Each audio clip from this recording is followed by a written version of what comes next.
So hello guys. So nagpapak po ako ng box na ipapadala ko sa Pilipinas para ipamigay po doon. So pakita ko lang po. Ito po yung mga damit. So nahingi ko po ito sa mga kaibigan ko dito sa US, si Ate Christine tsaka sa Ate Jasmine. Thank you po sa nag-donate. So at least itong mga to po sigurado mapapakinabangan sa Pilipinas. So tingnan niyo po. Ito para siyang palda skirt or short. I think it's palda po siya. So there you go. Ang gaganda po niya. So, karamihan po dito, damit ng ladies shirt, mga bestida. Ayan po siya. Ang ganda niya. So, ipapamigay lang po natin ito sa Pilipinas. Hindi po ito pambenta. Pang donation lang po siya. So, dun sa mga gustong makakuha, makahingi po. So, mag-ipon po ako ng 3 box. Then, i-announce po namin sa YouTube channel namin kung kailan po kami mamimigay. Siguro po gagawin namin sa Muñoz area. Sasabihin po namin kung saang barangay sa Muñoz. Tingnan niyo po yung mga damit. Ayan, halos hindi pa po siya gamit. So, salamat sa nag-donate. Marami pong makikinabang dito. So, hindi lang po ito damit na pang babae.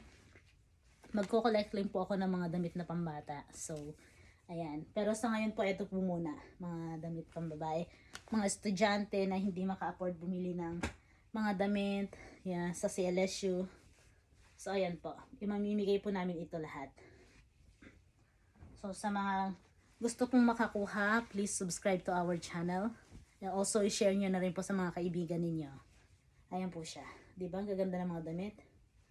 Ayan. Thank you to kay Ate Christine. Siya po yung nagbigay nito. Sa slacks, sa mga estudyante sa CLSU na hindi nyo afford. Instead na going to ukay-ukay, subscribe lang po kayo sa aming channel and then abangan nyo lang po kung kailan namin i-announce yung pamimigay po namin ng lahat ng ito. So, isang box po siyang puno ng mga damit. Yan. Tapos, meron din po akong susunod na box. Yung susunod ko pong box, pang clothes naman na panlalaki. So, ayan po mga damit. Ayan. Makapakinabangan pa po ito sa Pilipinas. Ang gaganda po niya. Mas magaganda po sa mga nasa ukay-ukay. We're only asking you guys to like and subscribe and share our channel para mas marami tayong matulungan. Ayan. Guys, tingnan nyo. Ang ganda. Hindi po siya purong sale, gaya na sabi ko. Yan, may mga shirt din po siya. Yan. Ayan po siya. There you go. Yan, gaganda po niya. May mga pants din. Pero karamihan po ito kasi damit. So, nag-aantay din po ako nung donation para sa mga bata. Yeah, ipapakita ko rin po kung na kailan yung pag may namigay po ng pambata. Ayan guys.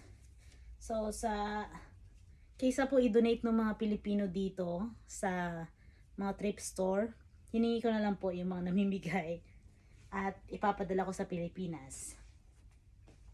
Ayan po. Para